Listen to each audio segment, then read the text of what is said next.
আর লম্বা করব না, আপনাদের সামনে সামান্য কয়েক মিনিট বয়ান করে চলে যাব রে বাজান। কথাগুলো দিলের কান দিয়া শুনবেন। আপনার আমার নবীকে আল্লাহ কেমন মহব্বত করে, কেমন দয়া করে। আপনার আমার নবীকে আল্লাহ ডাক দিয়া বলে, নবী গো, ও নবী, আপনি আপনার উম্মতরে জানায়া দেন। আপনারা কি আমার উপর রাগান্বিত হয়ে আছেন? তো সালামটা এটা একটু জোরে দিলে কি ক্ষতি হবে?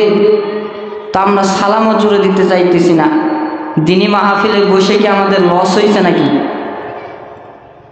ওই চার মাথার ভিতরে পানের দোকানে বসলে মনে হয় লাভ হতো। আবার তো চার দোকানের ভিতরে পান বিড়ি সিগারেট খায় সময় যায় না দেখে আবার